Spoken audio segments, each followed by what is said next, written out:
Now we're going to talk about time. Time is an absolutely fundamental aspect of consciousness, of our phenomenal experience. And when we do a phenomenology of time, we seek to approach time in a totally new way. So we generally think of time as a kind of quantity or as something that helps us organize our lives. If we're going to meet up on Zoom together, we have to pick a time. And if we're going to pick a time, we have to have some sort of standard by which we measure time that we all conform to. In capitalism, time is the measure of our labor.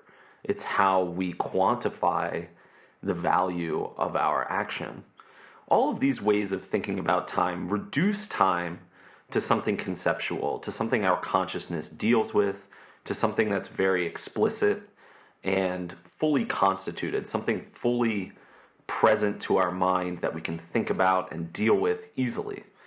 Now, I'm not saying that these aspects of time are not real, but they are certainly not what is most fundamental about time. And that is what we're really interested here. How can we phenomenologically investigate time on its most profound and deepest levels? Time is something that we never escape from.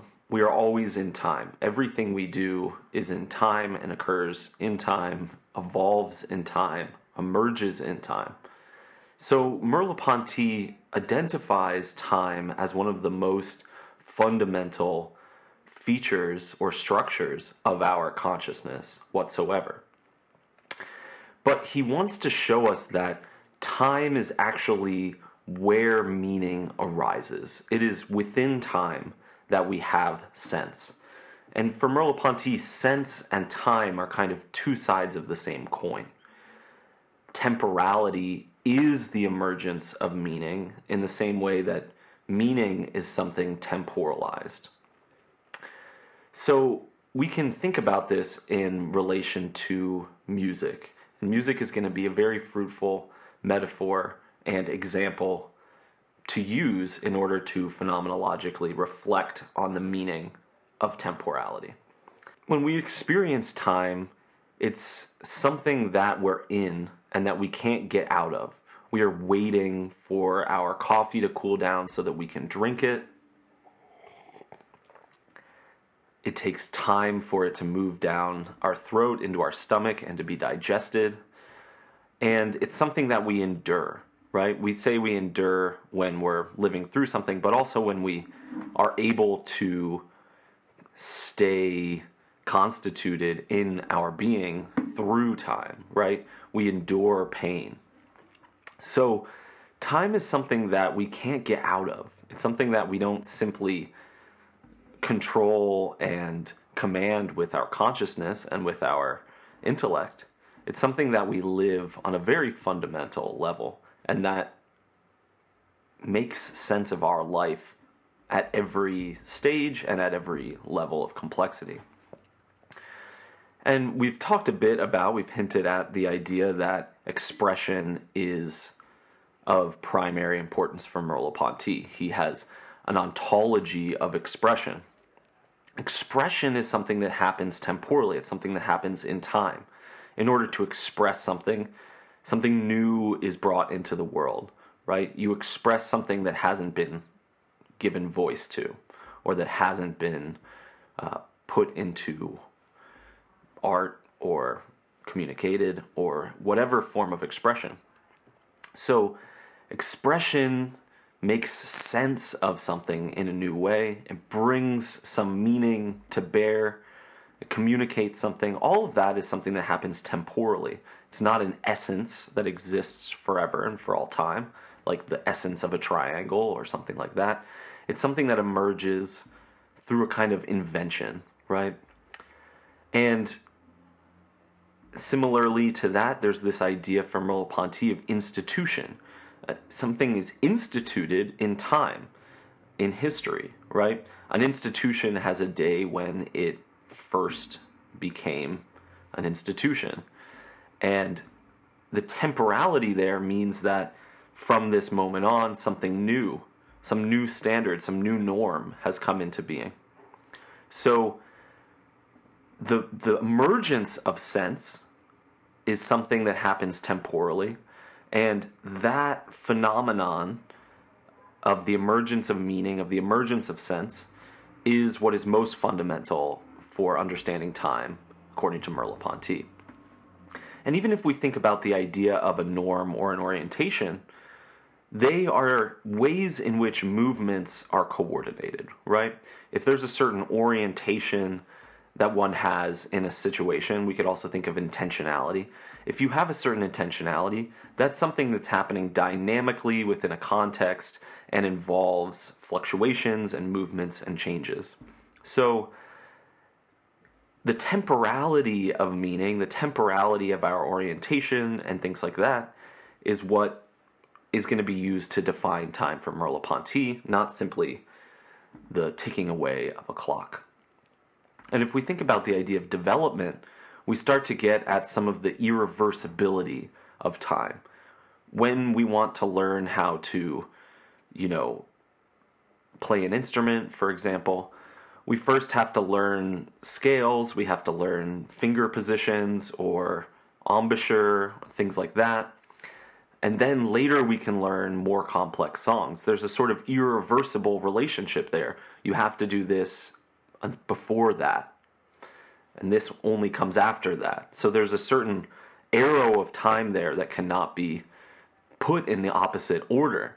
And those aspects of time, those lived aspects that we can't get outside of, that aren't the product of our consciousness making sense of phenomenon and ordering them conceptually, those are the deeper aspects of temporality that we're going to have to investigate phenomenologically. And what Merleau-Ponty wants to show with the example of music and this sort of metaphor with melodic unity, melodic gestalts, is that we can experience the emergence of meaning, the development of meaning and sense in a non-thetic way, in a lived way. This is not our consciousness making sense of the world. It's not our consciousness constituting the meaning. It's something whose meaning and relevance and deep significance we feel immediately. So in the same way that a melody tugs on our heartstrings, right, we are able to pick up the meaning of a situation in this kind of organized, oriented way without it being our consciousness doing all of the work. I want to say a little bit about the history of the phenomenology of time. I should here mention Aristotle, and we should talk a bit about Aristotle, but it's going to take us too far afield. So Aristotle is really the first one in the Western canon to give us a theory of time. I mean, there are theories of time in Plato as well, but an analysis of time that is phenomenological we get in Aristotle, but his account is so complex and so convoluted. I mean, I think it makes sense, but I think it's just really hard to make sense of. Too hard to get into now. We could spend an entire semester interpreting that text. So we're going to jump over Aristotle and move to Augustine. And Augustine, in his book, The Confessions, book 11 of the Confessions, gives us a kind of phenomenology of time that is very much relevant to later thinkers and heavily influential on, for instance, Husserl's understanding of time. And Augustine, he gives these confessions which are kind of like a meditation or a memoir. He's reflecting on his life. It is a memoir, but a memoir confessed to God. So it's a type of memoir. And we've talked a bit about how memoir relates to phenomenology, and we're doing our own memoirs, phenomenological memoirs. So he basically does a phenomenology of time. We can basically say that, maybe proto-phenomenology of time. And he shows us that time has kind of three dimensions to it. There is the present present, the present past, and the present future. So what that means is that, we can think about our past as having moments in it, and those moments were present when we lived them. So those moments, when we lived them, were the present present. And now, for my present present now, those are past moments, right? But they are moments in the past with respect to my present. So we can call them present pasts. They're the pasts of my present. And right now I have present futures. There are certain futures that, from my perspective of the present, are futures. So every dimension, the present present, the present past, and the present future, are determined based on the perspective I have of my present now. And he defines each of these by a different kind of act of our subjectivity or of our soul. The present present is grasped by our attention. We are attentive to things in the present. Our present past is given to us or is accessed by us through retention. So I retain those present past, those pasts of my present. And in the future, I intend these certain futures, again, from my present, as if they were being connected to in the future. And so my soul extends itself, or he uses the Latin word distentio. So we have these three Latin words: attention, attentio; retention, retentio; and detention, distentio. Distension means to extend, or to also it kind of means to put out of tension. So distentio animi is this phrase he uses that can mean the kind of fragmenting of our consciousness in time, the tearing apart, a tearing asunder of the moments. So I'm being torn away from my past and my future. I am not my past and my future. I am my present. And so my consciousness is being distended. It's being extended. It's being torn apart. And our consciousness is also intensive. So it's also pulling them together, intensio animi.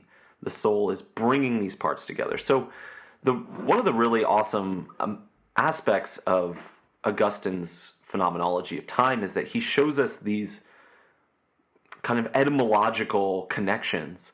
We have retention, attention, extension, and intention. And these define the different aspects of our experience of time. Now, aside from this more phenomenological aspect of Augustine's phenomenology of time, he also gives us a kind of theoretical framework to think about it that comes partially from Aristotle, but it's also a reinterpretation of Aristotle. And in that, we have a division between objective time and subjective time. And this division is going to be questioned heavily by Merleau-Ponty. He's going to reject the idea of objective time. So objective time would be sort of the movement of the stars across the sky, the movement of the sun, which creates the measure of the day. So those measures of time appear to us as completely separate from our subjectivity. And our subjectivity is what allows us to have this extended or stretched out experience of time. Life for Augustine is the dialectical interplay between objective and subjective time. We're never purely in objective time, and we're never purely in subjective time. Now, objective time is a kind of pure present. It's the present becoming of the movement of the stars, of the movement of the heavens. And for that, the past no longer is, and the future is not yet. So therefore, past and future have no being whatsoever. The objective world, objective time is just movement. It's pure movement. All subjective time, this kind of stretching beyond the present, temporalizing, all comes from the soul. That's Augustine's main view. And again, I said, we're going to have to critique aspects of that according to Merleau-Ponty, this view of objective time as separate from and in this dialectic with subjective time. And the next person we need to talk about is Kant. Kant has, again, some very interesting phenomenological things to say, but also needs to be critiqued very heavily. And Merleau-Ponty really spends a lot of time in the phenomenology of perception criticizing this Kantian view of time under certain aspects of it. So before Kant, we have Newton, and Newton says that all of nature is spatio-temporally organized in itself. Like the world itself involves spatio-temporal coordination. Space and time are the receptacles in which all physical reality unfold. Kant wants to, and space and time for Newton are purely mathematical realities. So Kant wants to retain the aspect of Newton that space and time are the sort of receptacle of our physical reality and that they are purely mathematical. But he wants to say they're not features of the physical world. So there is no such thing as objective time for Kant. So Kant is the first one to kind of reject that view that comes from Augustine. Kant says that time is the form of experience, so that nothing can appear that is not temporalized by our consciousness, by our grasping of that phenomena in time. But time for Kant is purely this quantifying schema. It's not reality itself. It's not a feature of the phenomenal reality. It is this kind of intellectual projection of our consciousness such that all phenomenal reality is framed within time. Time is really kind of the scaffolding which is superficially laid onto phenomenal reality. It's placed onto reality in order to make sense of it. And that's the aspect that we're going to have to critique. And that is also critiqued by who we're going to talk about next, Bergson. Bergson kind of takes up aspects of both Augustine and Kant, but begins looking at time in a much more phenomenological way and wants to identify those kind of transcendental structures that we find in time as a lived experience, not as a kind of intellectual concept. So again, according to Bergson, there are three senses of time, but they're not exactly the same as the way Augustine framed it. So for Bergson, there is becoming. There is time as a passing present. And this passing present is pure mobility. It is unceasing evolution and change and becoming. There's nothing static about it. It is purely dynamic. So that's the first dimension of time, is this passing of the present. And next we have pure memory. We have the past as what he says, impassable. So if the present is passing, the past can no longer pass. It's impossible for the past to pass. It has passed, it is now past, and it is impassable. It cannot pass. It is what it is, and it cannot be changed, and therefore it's irrevocable. It cannot be undone. It's irreversible, right? So the past is, against Augustine, who said the past no longer is. It only exists for our soul as a present past. That's Augustine. Bergson says, no, the past exists in itself. It has its own being. Once something has happened, it can never be undone. And that means that it exists for all time. It has a kind of eternal, unchanging reality to it. And he says basically that the past is being itself. It can't be undone, it cannot be shaken, it cannot be revoked, but it also cannot pass, it cannot become, it cannot change. Therefore, it's being, in the highest sense of the word, almost Platonic sense of the word being, an unchanging eternal reality. But that unchanging eternal reality of the past is something that arose from the passage of time. So those are the first two aspects of time, the first two most primary aspects of time, becoming and being. The being of the past that is unchanging, and the becoming of the present that is always changing. And lastly, we have our consciousness of temporal relations. Consciousness of time is time as space. We convert this becoming of our experience of time into something conceptual and something spatial, moments of time on a timeline. So those are the three aspects of time, and the first two are primary, and the third is derived from them. And it doesn't mean that it's totally unreal. It's just not the reality of time. It's a secondary derivative type of reality that is derived from the reality of time.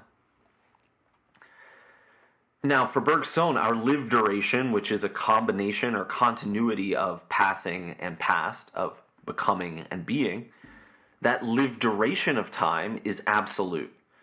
It's the most fundamental aspect of our being, and it's kind of paradoxical because our fundamental being is this reality that is both becoming and being, that is both changing and unchangeable. And so that fundamental ambiguity and paradoxical reality is the most absolute reality for Bergson. He calls it duration, or durée in French. So for Bergson, time is creative. It's this emergence of novelty, and it's the emergence of order. Time is what allows for wholes to combine a multiplicity of parts into a kind of subtle integral unity. Time is the creative emergence of order, according to Bergson. So time, again, paradoxically, is both a unity and a multiplicity. And Bergson uses the metaphor of the integral and the derivative to talk about this. We have an infinity of fluctuations that we experience continuously in time, and we can look at that from two angles, either as an infinity of unique moments in time, or as a continuous single unity that envelops all of that multiplicity. And what he calls this is either heterogeneous multiplicity or qualitative multiplicity. It's a multiplicity that has unity. It's a multiple unity, as he says. So our life is an infinite number of unique moments, and yet it's also one single continuity of events. So Merleau-Ponty takes a number of things from Bergson. He also critiques a number of things in Bergson, but he really takes this idea that the past has a being of its own that is irreducible to our consciousness constituting it. The past is not simply this imagined or recollected reality, it's a reality itself. And the same for the future for Merleau-Ponty, and we'll talk about that later.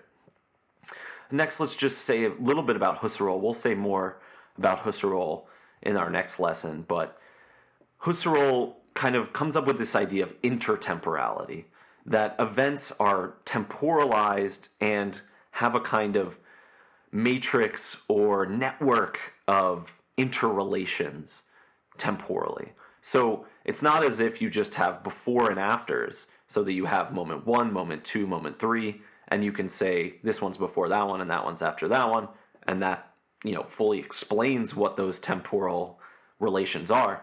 No, there's a deeper interweaving of those moments where from this moment there's a particular way of grasping that past. There's a particular perspective on that past and a particular perspective on the future that comes after it.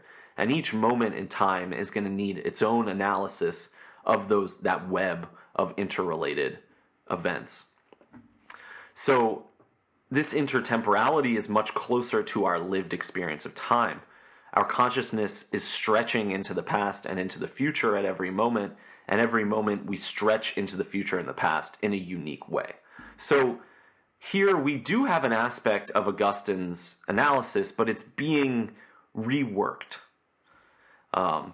And the other really big idea with Husserl, he's kind of taking an aspect of Kant. He wants to say that all of our experience is temporalized, so it is a fundamental a priori structure of our consciousness, but he wants to say that it exists on a level that is way more fundamental than any explicit act of judgment or conceptualization or of spatializing and quantifying our experience in the way that Kant's manifold of space and time operate for our thetic consciousness.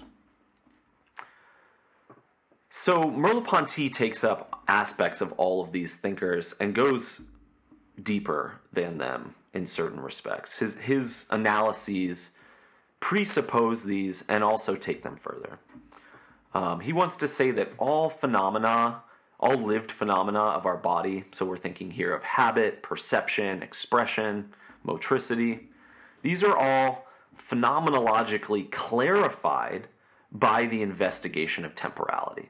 So we can investigate our body, our perception, and all of these things, but those phenomena are going to become much clearer phenomenologically. Our descriptions are going to become much more precise once we have examined what temporality is and taken that investigation of temporality back to the phenomena of perception and embodiment and nature, and understood them in the temporality of their sense making and the emergence of their expressivity. And temporality is what is basically missing from everyone's notion of nature, barring, of course, here Bergson and perhaps maybe Schelling. Bergson and Schelling do understand temporality to be a fundamental feature of nature, but from Augustine through this kind of Newtonian view, there's no such thing as temporalization within nature. You might have objective time, but you don't have subjective time within nature. And subjective time is what has this kind of extended, stretched out combination of moments unfolding in consciousness. So that kind of consciousness, subjective time, is typically removed from nature, except by people like Bergson and Schelling. And Merleau-Ponty, one of his main goals is to find that structure of temporality, this kind of gestalt structure of temporality in nature. We must understand the sense of time, the way time makes sense of life, of our consciousness. So time and sense are extremely closely related. The way that all sense emerges in time, and the way that life is a kind of temporalization of sense-making. For Merleau-Ponty, temporality has many senses, it has many meanings. It's said in many ways. We have the sense of time passing, we have this sense of the past and of the future, and those aren't exactly the same either. And again, he wants to say that the past exists, it's not a non-being in the way that Augustine said, and also the future exists, but the way that the past exists and the way that the future exists are not exactly the same. And there's a sense of time as a concept. So we do have this multiple ways of understanding time, and time is also irreversible. So we experience the passing of time as irreversible.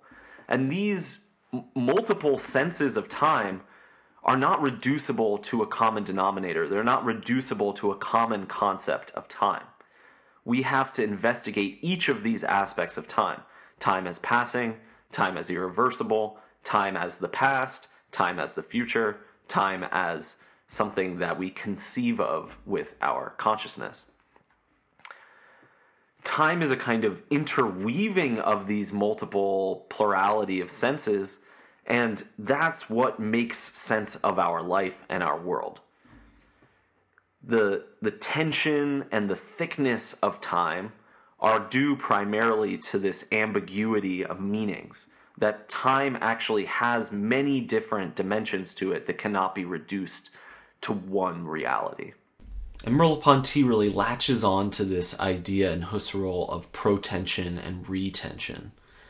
So Husserl takes these ideas from Augustine in a way with his idea of distentio and intentio and attention and retention, and he makes up this term protension.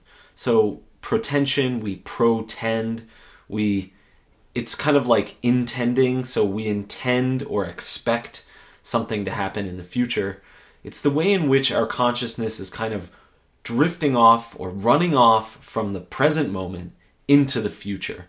So when we protend something, we can protend something that's about to happen. So if we see someone running, we protend the direction and the speed at which they're running such that we protend them to end up somewhere after a certain amount of time. We can also protend, according to Husserl, the backside of any object. So we aren't presented immediately with the back of our screen or the back of a house, but we protend that possibility of changing our perspective and gaining access to that. And whether that access is by spatially moving or by temporally arriving at some future moment, in any case, we protend that possible new perspective.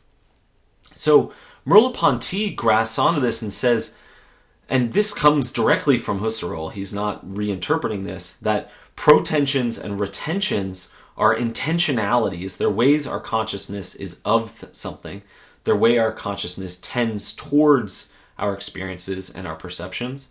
So they're intentionalities that anchor me to my surroundings and emanate from my perceptual field. So the really key there is that if they emanate from our perceptual field, that means we aren't a constitutive consciousness that makes them be what they are. We experience this temporalization in the perceptual objects themselves, in the field of perception, and in our embodiment of that perception. Our experience of time, our temporalization, our retentions and protensions, actually anchor us to our surroundings. They are not something that our consciousness lays over the experience. They're not some addition to the perception. They're not something we inject into the perceived world or into perceived objects. They are what anchor us to it, and they emanate from it.